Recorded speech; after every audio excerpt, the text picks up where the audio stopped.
Ideas don't come out fully formed. They only become clear as you work on them.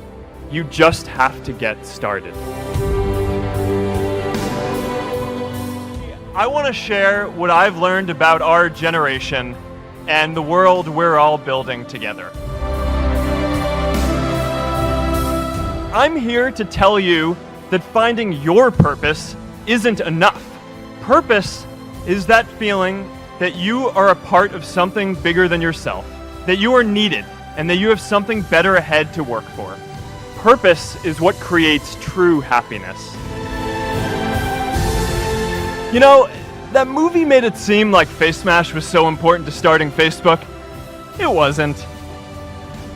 But without Face Smash, I never would have met Priscilla. And Priscilla's the most important person in my life.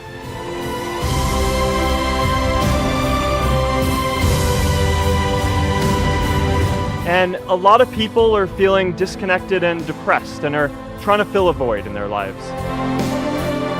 I remember that night I launched Facebook from that little dorm in Kirkland House. I went to Noakes with my friend KX, and I remember telling him clearly that I was excited to help connect the Harvard community, but one day someone would connect the whole world.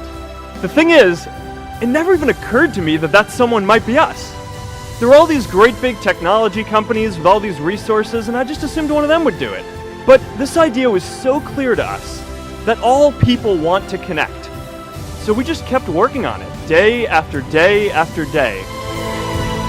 We'll always get criticized for moving too fast, because there's always someone who wants to slow you down.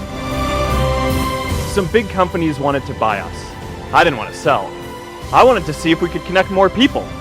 Nearly everyone else wanted to sell.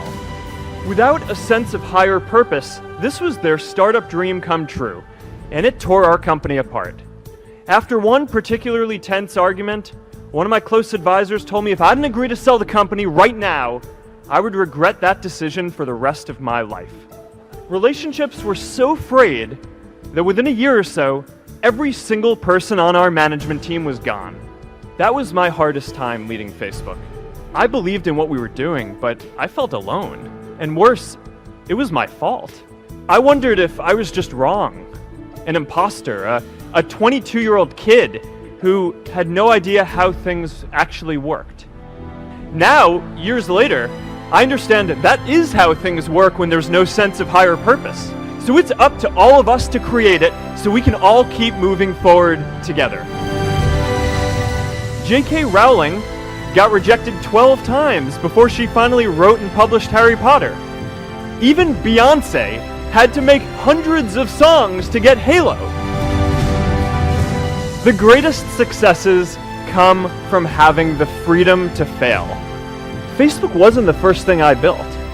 I also built chat systems and games, study tools and music players, and I'm not alone. The challenge for our generation is to create a world where everyone has a sense of purpose.